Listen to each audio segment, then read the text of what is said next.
hell is this parking? He has so much space over here. Like, you guys can't see how tight it is. I literally can't even squeeze in. Alright, what's up guys? So I just got out of work and finally decided to pick up some wiper blades. Honestly, the car has needed them for a long time now. And I don't know, I just don't know why I haven't gotten them sooner. Honestly, it's just because it's so expensive. Like, for wiper blades, like $40 something. And there was some even more expensive ones. I just went with the cheap one, but I don't know. I know I spend more on gas, but so it's funny to like nitpick on something like wiper blades, but I actually like really need. But the past like 2 weeks has just been constantly raining. Today's like the first day where it's actually sunny outside, so past 2 weeks really made me realize how much I needed them, so I picked them up. Anyways, that's not the main point of today's video. So I have a few things coming in over the next week or so, and I'm really excited for them to come in. But one thing did come in so far, and I really want to show you guys. I'm gonna have it installed, which is gonna be a ProSport water temp gauge. I'm gonna talk more about why I chose specifically a water temp and not any other temp, since I'm only gonna be running one gauge pod essentially. So if you guys don't know, this is what I've been using to read my water temperature, just so I know when the car is warmed up and stuff. It's connected, it's wired through there, and it's connected to my OBD2. But this right here, it wobbles, as you guys can see. It's just connected to an OBD2 connection, and if I go over like a harsh bump or whatever, right, this would disconnect and it'll just make annoying beeping sounds. So finally got tired of that, so I picked up this thing. It was like, I forgot how much it was, like $60 on Amazon. So I'm gonna have this installed like in 2 days from now, pretty much. I'm waiting for one more thing to come in, so I'm gonna have it sitting. Pretty much it's gonna be a 3D printed part right here, and it's gonna be a housing for the pod right here. I'm gonna replace this with the housing, and it's gonna sit there, and it's gonna look all nice and pretty and not this wobbly thing right here. There's also other parts I have coming in for the car, but I'm gonna wait a little bit before I tell you guys that, because I'm really excited for it as well, and I want to surprise you guys a little bit. So you guys are gonna have to wait for that. But I don't know, maybe I'll tell you guys later in the video. So you'll find out if you watch the whole thing. Alright, so if I'm only running one temperature gauge, why am I running water temp instead of something maybe like oil temperature, right? Well, the reason for it is pretty simple, but the main reason why I want a gauge in the first place is so I could tell when my engine is warmed up and when it's overheating. Overheating is bad for all cars, that goes without saying, but overheating on rotary engine is even worse than it would be on pistons, because everything could get so hot, and since the rotor housings are made out of aluminum, everything could get so hot that the rotor housings actually warp. And if that happens, not only do you need to rebuild your engine, you would also need to get new rotor housing, which is really expensive on top of, you know, whatever else broke while the engine is overheating. So not good. But for me to really show you why water temperature is important, I would need a rotor housing with me, which thankfully I don't have, because if I did, it would mean I need to, you know, pull my engine apart for some reason. So the next best thing is for me to show you guys a picture of a rotor housing. So this is a rotor housing off a 13B Renesis, which is the engine on the Rx8. It's a little bit different than the ones on Rx7, even though they're both 13Bs, but I'm not going to get into that today. But essentially, you see these hoses right here, right? So this is where coolant is essentially running through the rotor housings. And by having coolant, like by reading the temperature around here, since it's so close to where everything else is happening, this is where the rotor is sit. By reading the coolant temperature, you have a really good accurate measurement of like what the actual engine temperature is. So you would know I would know when it's warmed up and if anything is getting too hot. Not only that, but if you see these grooves right here, right? This is where the coolant seals sit. And I don't really need to explain what coolant seals does. It keeps, you know, the coolant from getting into the combustion chamber and leaking out. But those coolant seals have a tendency to go boom at around at somewhere around over 220 degrees Fahrenheit, which is also considered just overheating on rotaries in general. So by measuring the coolant temp, I'll know when everything is getting too hot. If it's getting above 220, just pull over, turn off the car, let it sit, and and cool down.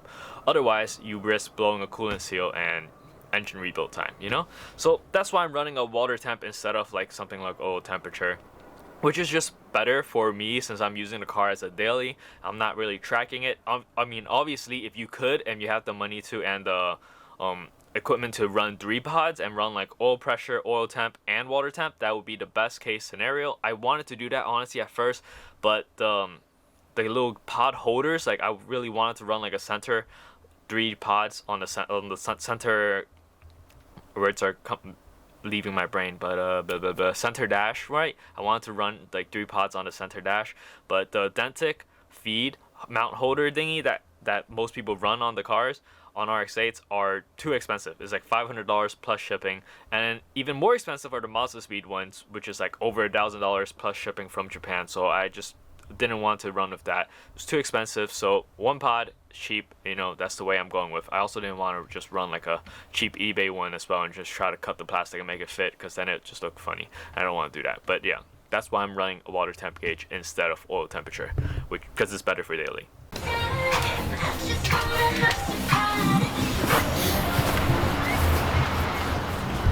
Alright guys, so bad news. Alright, so originally I was supposed to have this done on Monday, but because I was still waiting for parts to come in, it got delayed to today, which is Thursday. And because of that, you know, they have other stuff backed up as well. So they told me it might not get finished today because they have a few things. They have a lot of cars ahead of me, so it might not get finished today. And if it doesn't get finished today, it'll probably get done tomorrow.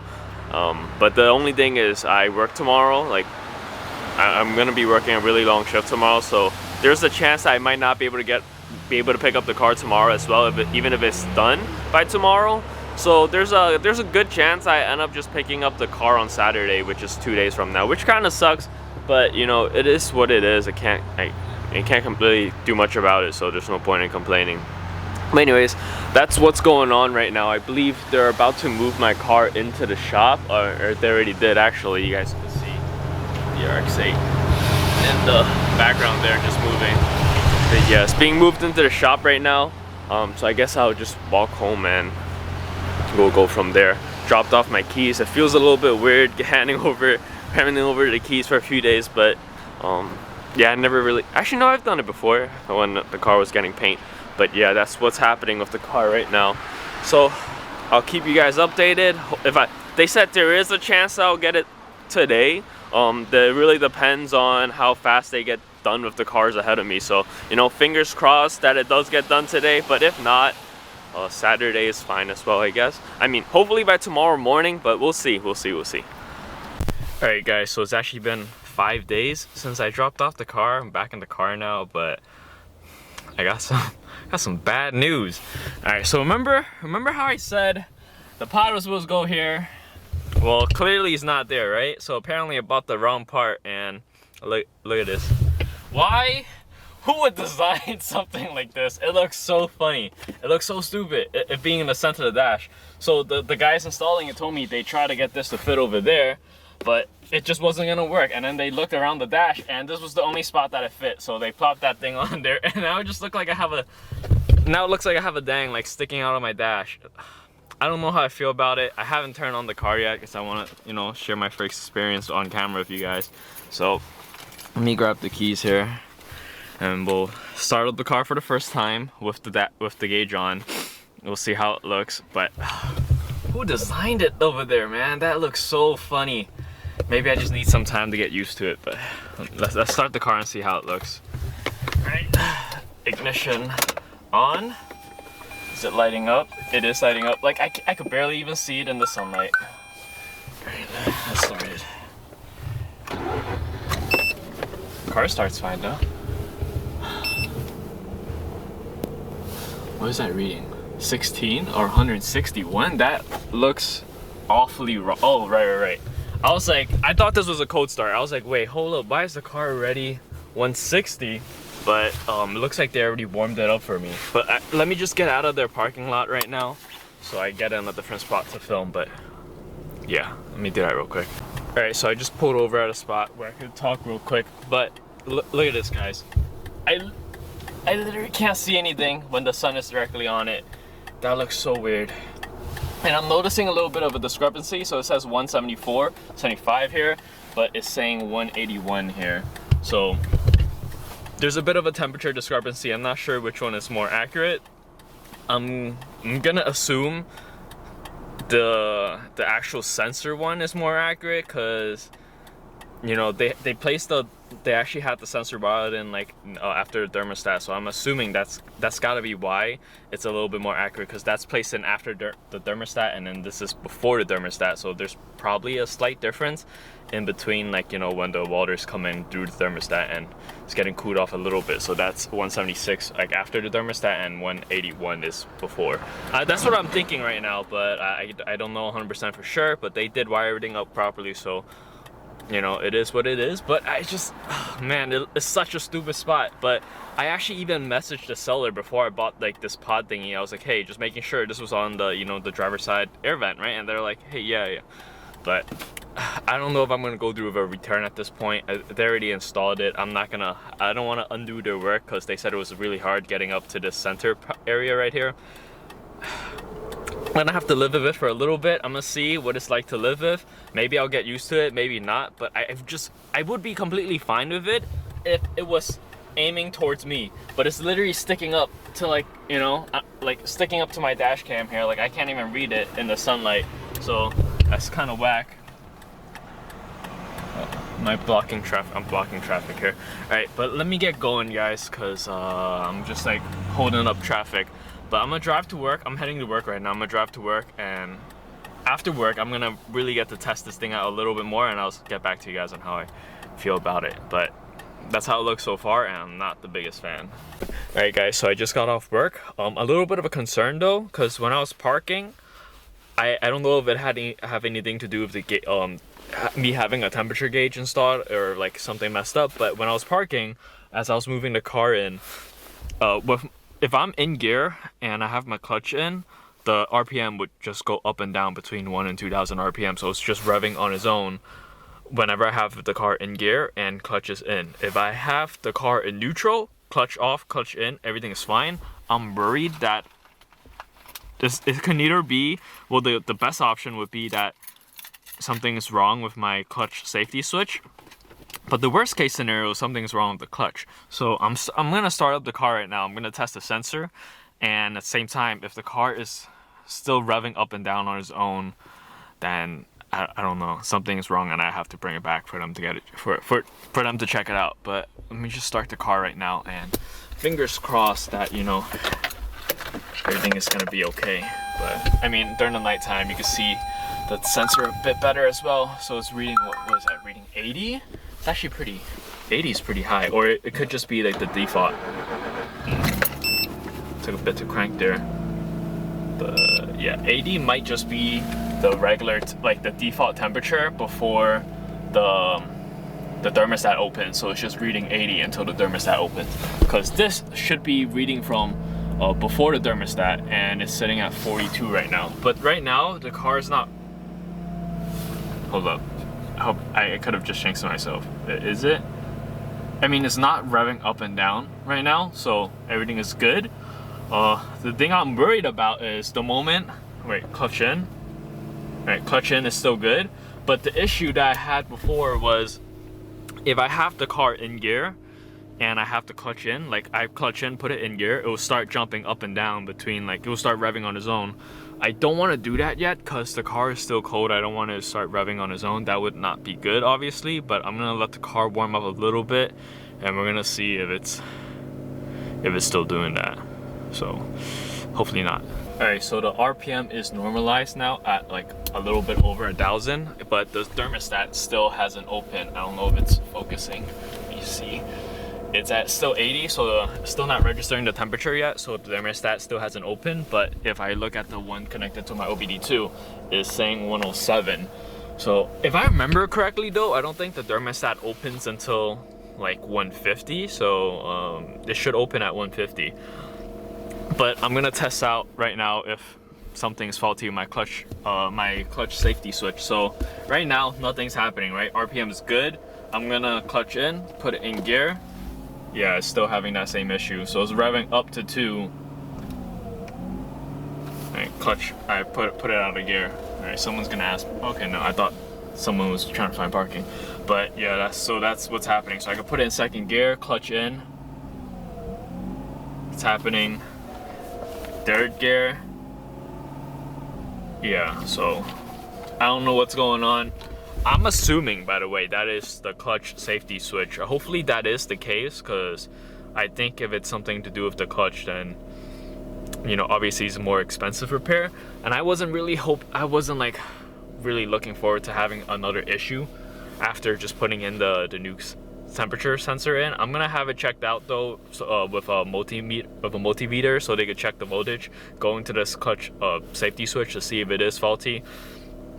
Only thing is though, because right now it's currently Tuesday, right? I need the car on Monday because I'm planning to do a toge run on Monday. If I don't have it fixed by Monday, that would be a pain in the ass. I mean, I'm pretty sure the car is still drivable. I spoke to the guys that put in the temperature gauge for me. Just maybe something happened while they're installing it, but honestly, I don't really see what could really. Just looking at cars passing by, because I'm not sure if any of them is looking for parking. But I don't see how installing a temperature gauge would really mess up, you know, would make the car rev on its own in first and second gear. So if you guys have any ideas, let me know in the comment section below.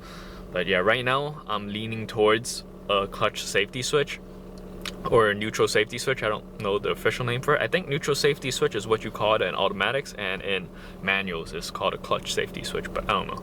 But yeah, hopefully that's what it is. I'm gonna have to buy it. I'm gonna try to find a place that I could overnight the part, but yeah, that's fingers crossed. But thermostat's still not open. Is at 1:30 right now. I'm gonna start moving the car, and yeah, because I'm not gonna sit here until the car is fully warmed up. But yeah, I'm gonna start moving right now, and I'll see when the thermostat opens at like exactly what temperature.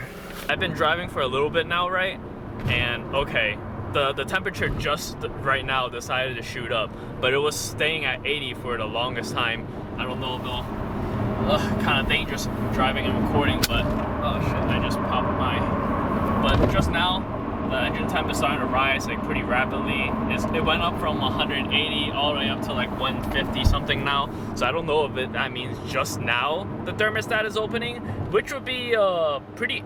I don't know how I feel about that, because on the OBD2 side, right, it's saying that the car's been at like 170 for like a few minutes now, and just now the temperature gauge is registering it's just now registering that the coolant temp, right? It's just now registering the coolant temp. So I don't know if that means the thermostat is just now opening. I don't know how accurate it is what I'm concerned about. So I don't know. I might need to bring it back to the shop for them to get it checked out. I don't know.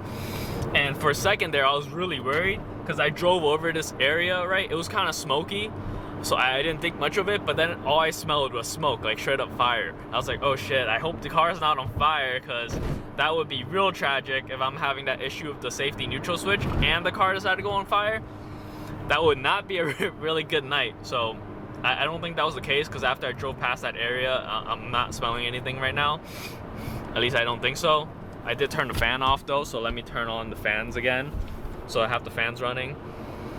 I don't think I smell anything, which is good.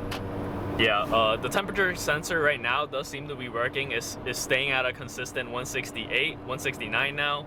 And my OBD2 sensor is telling me 181. And so actually it was 179, but it just jumped up to 181. And the actual ProSport sensor is still saying 169, and it's dropping down a little bit to 168. So I don't know I don't know really what I should be relying on. Like, is the OBD2 one really accurate, or if I should just trust the one that's, you know, that's actually a real temperature gauge mounted, but then like they could have installed it wrong. I don't know. So I'm a little bit conflicted right now. Not really sure how to feel about it, but I'm driving and the car's not really, you know, I could have the clutch in right now and the car isn't revving on its own. Yeah, I have the clutch in right now going like 50 miles per hour. I'm just like cruising, and if I put in the clutch, it'll just drop down to like 1,000, so it's not really jumping up and down. So I think it's safe to say that the issue is only happening when the car is like parked and not moving, and I have the car in gear and I have the clutch in, and it was just jump. And I'm pretty sure that would mean that it is probably just a clutch safety switch, because the car is searching for idle. That's why it's jumping around the RPMs. That's my conclusion of it at the moment, and I'm pretty sure that's probably the thing that's happening right now. But I'm just gonna get home. I'm not that far from home right now, but this is becoming a really long video for something that I thought would just be like, you know, pretty quick. It ended up taking over a week to record this video because I dropped the car off a few days later, and now I finally got the car back today, and now I'm having other issues with it, and having issues with actually not knowing if the temperature gauge is reading properly too is another thing that I'm concerned about. So that's gonna have to be something I'm gonna have to get checked out again, but at another time, because I don't know, I just really need the car for Monday though. But if the car is not going to be, you know, up for a drive, then obviously I won't take it anywhere. But I was planning to go to the toll gates on Monday. That's going to happen regardless if I have my car or not. But yeah, that's what's happening right now. But I'll see you guys when I get home and park. Alright, so I just parked for the day. I'm still having the issue with the clutch, by the way, or with the revving at least. But right now this is reading, if it will focus, is reading 202, and this is reading 204. So as I was driving home, right, the temperature did start to match each other. So I'm not 100% sure if it's really just because, you know, it takes that long for the thermostat to open or not. But I know it takes a while for the Rx8 thermostat to open, because this on regular, like even if they have no issues, this would be already fully, according to the car, it will say it's fully warmed up, but the thermostat won't open. I know that is actually the case. That's why I would recommend to run an aftermarket temperature gauge, just so you could read the temperature without relying on that little needle, because that's not going to tell you anything. So I'm not 100% sure if it is actually just because of that. That's, yeah, I'm at a loss for words right now. I'm so tired. I've been up all day. I just like got out of work. But let me just turn off the car real quick here. But yeah, that's what's happening right now. I'm not sure why there's a bit of a discrepancy on when that comes on and the OBD2 temperature. So yeah, that's something I'm gonna have to figure out. But I am gonna go see the people that put the sensor on Thursday, so I'm gonna see them in 2 days, which kind of sucks. I really wanted to bring it to them tomorrow, but I can't. Like I'm have to be at work and have to wake up early to move the car for alternate side parking, and then right after that I have to head straight to work site. There's no way for me to stay around and actually be there when they diagnose the issue. So Thursday is the only other day when I could do it. So I'm gonna go there on Thursday, see what's up. But for right now, it seems like the sensor is working, the gauge is working, it's running fine. Once, like, you know, it actually does kick in and read the temperature. It's just, I'm not sure why it takes so long to kick in, because the OBD2 is saying like 180, 170, which would be fully warmed up, but the temperature sensor isn't picking up yet. So I'm not sure if it means the thermostat's not open yet, which at that temperature it should definitely be open, or if it just takes a while to pick up the temperature, which I'm hoping that's just the case. But yeah, this is a long video, sorry for that, but hopefully you guys found it informative, at least, you know. But yeah, I think I dragged this out for long enough, so I'm gonna wrap it up here. But I'm gonna keep you guys updated on what happens next. I'm gonna get it checked out on Thursday. I was originally gonna plan to go for a drive on Thursday, but that might not happen depending on how long it takes for them to diagnose the issue. Hopefully it is just a clutch safety switch, because that will be an easy fix for the revving up and down. But as for the temperature gauge, I don't know, maybe that's just the way that it's supposed to work, but I won't really be able to tell until I speak to them again. So I won't be able to know until Thursday anyways. So I will keep you guys updated once that time comes around. But until then, hopefully you guys have a good night, good day, wherever you are, and I'll see you in the next video. Peace.